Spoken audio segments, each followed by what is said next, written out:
What's up, YouTube? So, I'm here today with my bestie.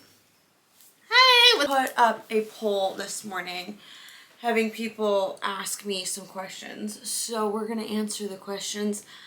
And it's gonna be interesting. First question. Let's pull them. And I'm gonna give my opinion. Yes. We have quite a few responses. So let's see.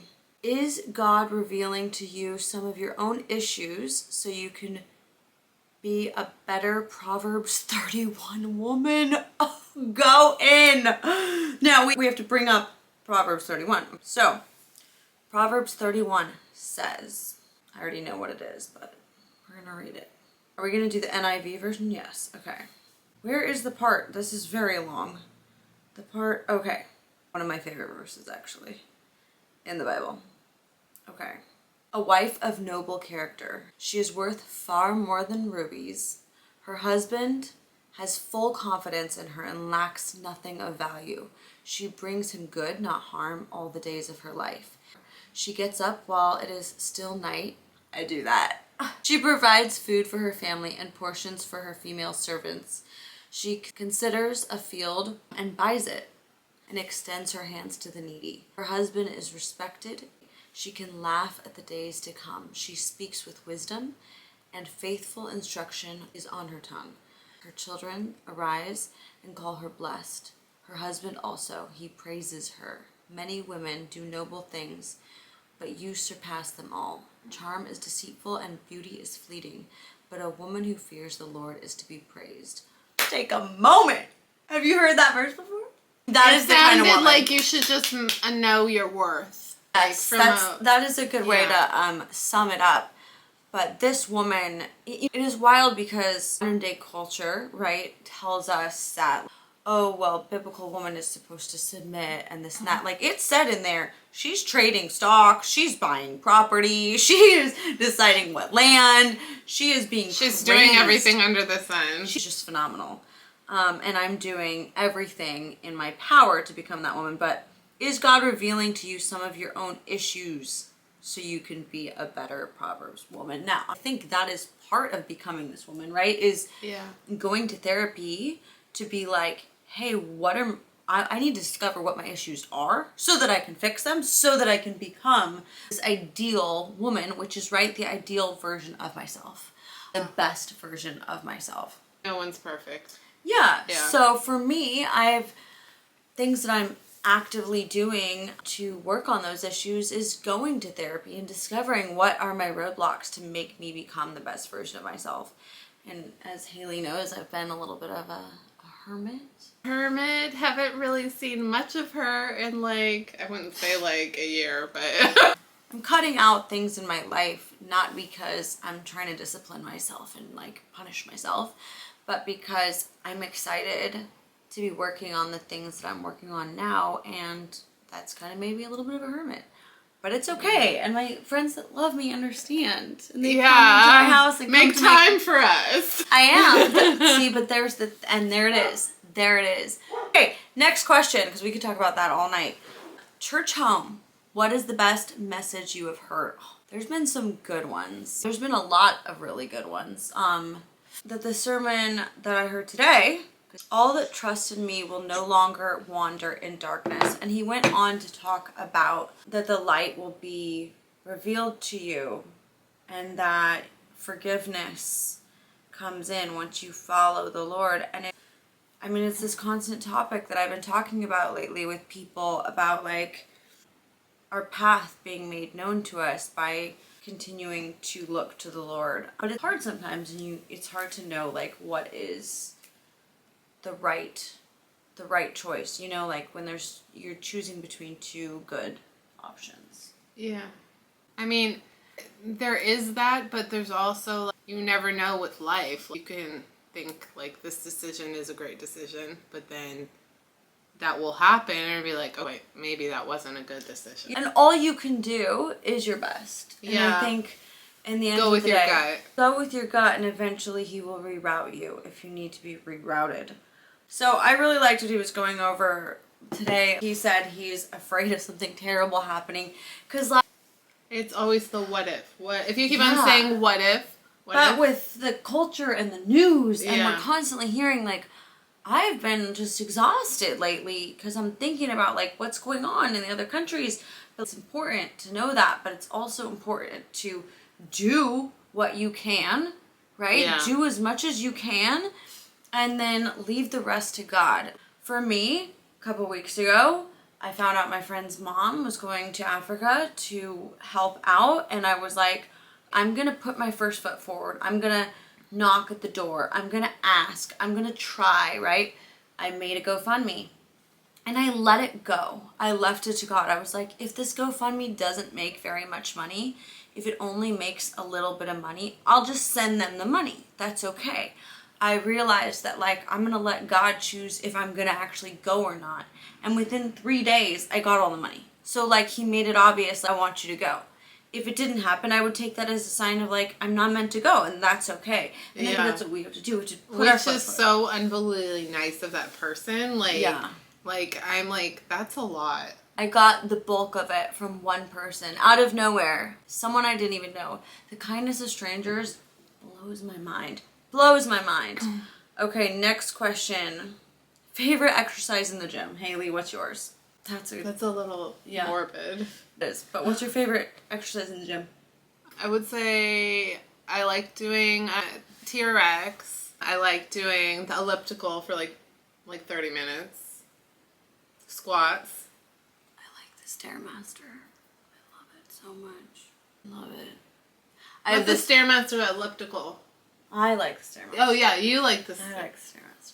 I have a Stairmaster, one Stairmaster, and the reason that I love the Stairmaster is because it's right next to the, what is it called? The bins? Yeah. To wipe the machines down. But what happens is I always have multiple beverages. So I usually have my, like, water, my, Something ends up falling over. my drink, oh my gosh, my glow drink, Yeah. and coffee. I usually go into the gym with all three. So, there's only one cup holder on the stair machine, so I like to put my water in there, and then my coffee on top of the wipey bin.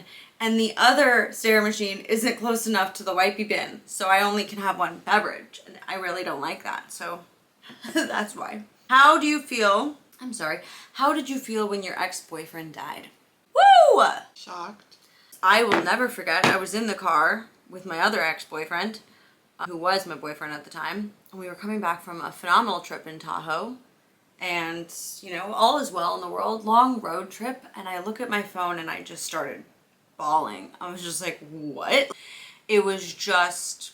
Like you saw it in the news? No, my friend thankfully texted me, and she's like, I just wanted to make sure you knew. And thank God she did, because I didn't know. It was so surreal. I hadn't talked to him. And then it dropped all in social media and like Yeah. the news and stuff. Yeah, well, I think maybe it was already out. I just didn't know about it. It was already out. Were you like, is this a joke? Like, It was very surreal. It was very surreal, but I believed it right away. And then I started kind of looking into it and realizing, like, what had happened, and I felt guilt. I felt a lot of guilt because the last time he had reached out to me, he tried to get lunch, and I said no because I was trying to have those boundaries, and I'm sure he's looking down, like, still respecting those. But I felt bad because it's like the last time he tried to just get lunch with me, I was like, no, and then he died. So it was tough. It was a tough thing. I think that in a way, sometimes I think that maybe it was God's protection in a way, though, because if I had maybe gotten lunch with him, I would have probably gotten close to him again, and we would have started, like, hanging out and been friends. Maybe not, though, because I had a boyfriend at the time, but, like, maybe we would have rekindled healthy friendship. or we could have just wanted to rekindle making music together. Yeah, but then it would have been that much harder when he was ripped from Earth. So I try to believe that everything happens for a reason, but that's a deep one, and everyone mourns differently, so that's definitely interesting. Why do women think that if you sleep with the ones who make you famous is the best route for them? What? First of all, that is not the best route, okay? Why do women think that if you sleep with the ones who make you famous is the best route for them? Women don't think that, especially nowadays. You'd have to be stupid to think you could sleep with someone and get famous. Lana Del Rey said, I slept with 1 million producers and none of them made me famous. So I don't think that that's why women sleep with those men. I think if women are sleeping with the kind of men you think would get them famous, the reason is probably they're very charismatic and they know the right things to say. And maybe they're not bad men, you know, or maybe they are. Maybe the bad men are roping them in because they're good at what they do. And I mean, there's the whole, like, Kesha scandal. That stuff happens all the time. Yeah. And it's definitely not about these women just going out and trying to get famous by sleeping their way up the ladder. But it does happen. But it's a gross stereotype that we can't. That does happen with actors too. Like, yeah, some, like, no one actress will be like, the director will be like, oh, if you sleep with me, I'll give you, like, the star role. Yeah. Hollywood is a hard industry to be in. It is a very difficult industry. You have to be able to say no. Like, yeah. I'm not going to do that. You have to really love your nose and love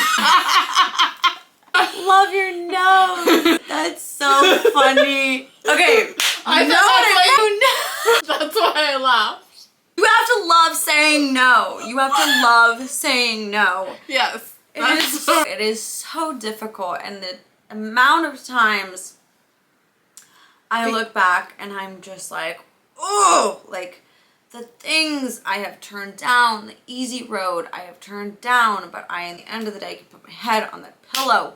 But you know what? I just don't feel like we can pin it on one person or the other, right? Like, the producers are using it because they want to get love, and they're using status to feel love, whether that's in the form of sex. They're using it because they feel that you don't know people's story, you know? And then the girls are using it or giving in or caving because maybe they want fame. Maybe they got sick of being treated like less than because they're a woman, so they're finally like, F it, I'm gonna stick it to the man, stick it to the man, being like the system, the government, right, that has put me in this female role where I can't rise above, I can't climb up that ladder because I'm a woman unless I do this. And in a lot of cases, Hollywood has created a society that is very like that, a system that is very much like that. It's like women, the whole Scooter Braun thing. Like, yeah. Taking credit for other people, 100%. Artists that have written their own stuff and saying, oh, I wrote that, they didn't write it. Exactly, yeah. Exactly. Women in this industry, it's not only like they walk in and they're like, I'll sleep with you to get somewhere. Sometimes they walk in ready to work and they say, you sleep with me or you're not going to. You're not going to succeed. So it is not only tempting, but it's like, if you don't, you're going to be ostracized. You're going to fail. You're going to be blacklisted. So it is like a dog eat dog world out there. Yeah. Okay, last question. How has believing in God changed your life? I mean, everything. Everything. Even the bad things, like... Yes. Yeah. Yes. Even the down in the ditch, like, ground moments that you have had, like, there's always, like, a reason for that. There always. I mean, having God in my life hasn't been a recent thing. It has been my whole life, and He has been there holding my hand when I fell flat on my face in the mud, in the dirt, and was just like, I'm so lost. But He was still right there.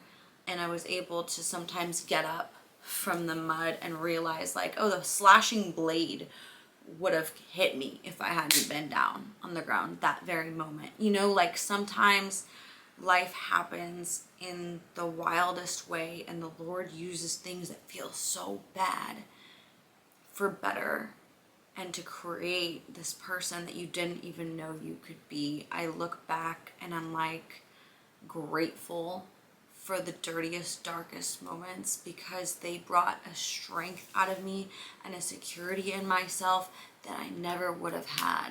And I'm so grateful for that now, because I can help other women and I can, you know, enjoy life actually. And I wouldn't have been able to do that, and wouldn't have been able to appreciate the highs without the lows. Yeah. Okay guys, thanks for watching this YouTube. Mwah! Thanks for the questions. We love you. Like and subscribe below.